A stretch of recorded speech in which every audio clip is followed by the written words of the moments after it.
Hai, Assalamualaikum warahmatullahi wabarakatuh. Aku Adinda Sucirayu dengan NIM 2352111129. Nah, kali ini aku akan membahas bagaimana prinsip etika bisnis Islam terhadap privasi dan keamanan data. Sebelum itu, mari kita ketahui bahwa etika Islam selalu menekankan pentingnya menghormati informasi pribadi dan melindungi informasi individu.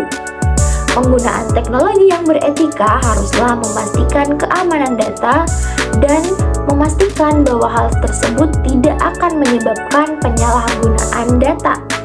Etika bisnis Islam berkaitan dengan menjaga privasi dan keamanan data oleh perusahaan terhadap data pribadi konsumen beserta karyawan. Sikap yang perlu diperhatikan oleh perusahaan dalam menjaga privasi dan keamanan data ini adalah sikap tanggung jawab serta sikap amanah. Berikut mari kita simak hal-hal yang perlu diperhatikan oleh perusahaan dalam menjaga privasi dan keamanan data konsumen. Yang pertama, prinsip etika Islam dalam menjaga privasi dan keamanan data konsumen. Satu adalah izin yang eksplisit.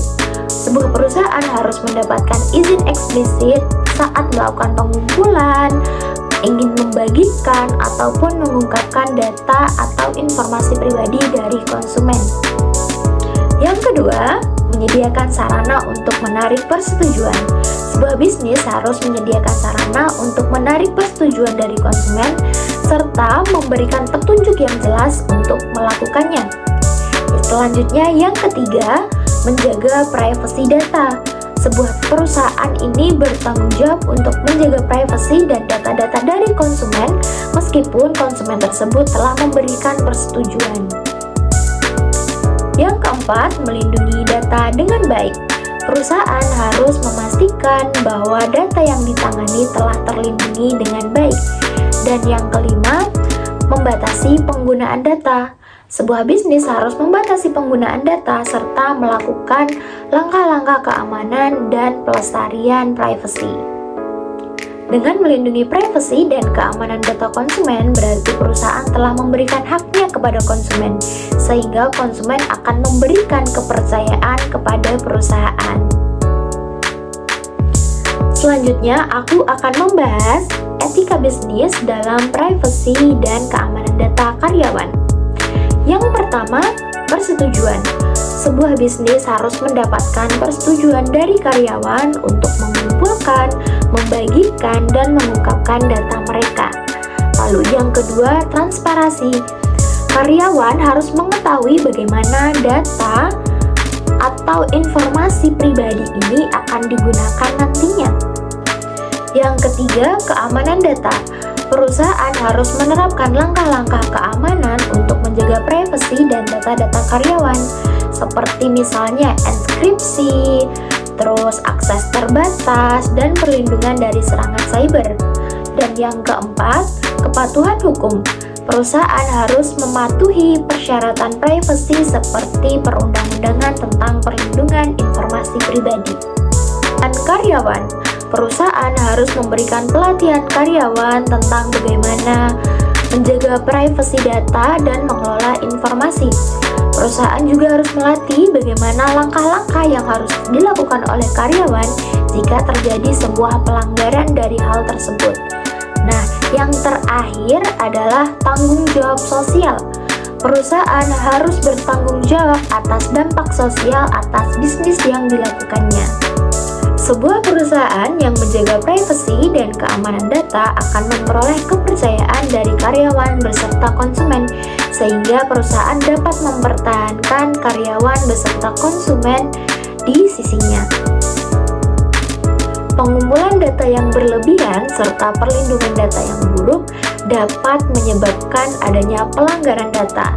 Hal ini dapat sangat merugikan perusahaan. Mari kita bahas bagaimana resiko terhadap pelanggaran data. Resiko yang pertama adalah rusaknya reputasi. Nah, jika terjadi pelanggaran data, reputasi perusahaan akan rusak di mata konsumen sehingga perusahaan akan kehilangan kepercayaan dari pelanggan. Yang kedua adalah pencurian identitas. Apabila terjadi pelanggaran data akan berdampak pada pencurian identitas individu yang beresiko terhadap pelanggaran dan penyalahgunaan data dari individu. Yang ketiga, kerugian hukum. Perusahaan yang melakukan pelanggaran data akan mendapatkan konsekuensi hukum dan kepatuhan. Yang keempat, kebocoran informasi. Apabila terjadi pelanggaran data dapat menyebabkan kebocoran informasi rahasia seperti informasi militer, strategi politik maupun data nasional. Dan yang kelima, denda atau penalti. Perusahaan yang datanya dicuri dapat dikenakan denda ataupun penalti karena telah dianggap ilegal dan tidak dapat menjaga informasi serta keamanan data. Yang keenam, hilangnya potensi keuntungan.